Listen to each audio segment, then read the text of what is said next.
Good morning. Shri Swami Samarth. कसे आहात तुम्ही? आज मी सर्वप्रथम मंदिर वगैरे साफ केलं आणि पूजेला बसले. तर पूजेला बसताच मला लक्ष आलं की यार आता डिसेंबर चालू झाला आहे, दत्त जयंती येईल. मग 9 डिसेंबर ते 16 डिसेंबर पारायण सुरू होणार आहे. तर मी गुरुचरित्राचं पारायण घरी करू की केंद्रात करू? तसं तर शक्य झालं तर मी घरीच करेल. देवपूजा होत आली आणि मी सर्व घरातली कामे आवरायला घेतली. सर्वप्रथम मी आता म्हटलं की काय करणार? तर बेडरूम वगैरे साफ केली, कपडे वगैरे मशीनमध्ये लावून रोजच्याप्रमाणे मग किचनच्या तयारीला आले. उपवास असल्याने मी डोशाचं बॅटर बनवलं. उपवासाचे डोसे करूयात म्हटलं. भाजीपोळीपेक्षा काहीतरी वेगळं.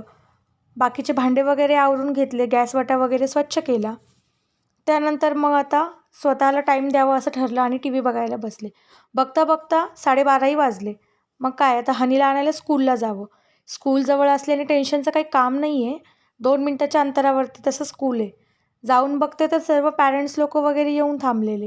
मी तिला विंडोमधनं बघितलं, डान्स वगैरे करताना दिसली आणि तिने मला दरवाजात बघून हसताना मलाही छान वाटलं. घरी आलो तिने तिचं रोजचं रुटीन पूर्ण केलं. त्यानंतर ती फ्रेश वगैरे झाली आणि रोजचं काय टिफिन फिनिश केला आहे का, होमवर्क काय दिला आहे हे सगळं चेकआउट केलं. तिने सगळं तिचं जिथली वस्तू तिथे जागच्या जागी ठेवून मी तिला प्रॉमिस केलं की मी तुला डोसा करून देणार. कुरकुरीत असा मी तिच्यासाठी डोसा बनवला. त्यानंतर तिला मी प्रॉमिस केलं, तू जर होमवर्क पूर्ण केला तर मी तुला आईस्क्रीमही देणार, पण तुला पूर्ण डोसा फिनिश करावं लागेल. तिच्यासाठी मी डोसा दिला. तिने डोरेमॉन बघताना तो पूर्ण फिनिश केला. तिचा तो टी व्ही टाईम असतो. त्यानंतर आईस्क्रीमही खाल्ली. नंतर मग तिला होमवर्क सांगितला, तो तिने केला. तिला झोपायला मी वरती नेलेलं.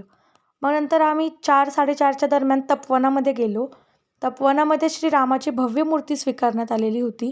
तिथे दर्शन वगैरे घेतलं. त्यानंतर आम्ही गंगेच्या किनारी गेलो. तिथं थोडंसं फोटो सेशन केलं आणि मग तिथे सर्व धर्म मंदिर म्हणून होतं. तिथे सर्व देवांच्या मूर्ती वगैरे आहे. तिथे दर्शन वगैरे घेतलं. असं म्हणतात की ह्या गुफेमध्ये सीतामाता बसलेल्या होत्या आणि इथे शूर्पणखाचं नाक लक्ष्मणाने कापल्या असल्याने इथे लक्ष्मणाचं मंदिर आहे शेषनाग अवतारामध्ये. घरी आलो आणि उपवास असल्यामुळं वेळही झालेला. मग सोप्यात सोपं पावभाजी करायची अशी ठरलं.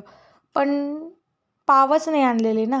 मग म्हटलं चला आता भाजी पहिले करून घेऊ, भाजीला फोडणी देऊ, त्यानंतर मग पाव आणायला जाऊ. मग भाजीला फोडणी दिली आणि पाव आणायला गेले. पाव वगैरे आणले. मग काय घरी येताच पाव भाजले आणि लगेचच जेवायला बसलो. आजचा माझा असा दिवस गेला. प्लीज लाईक करा आणि शेअर करा.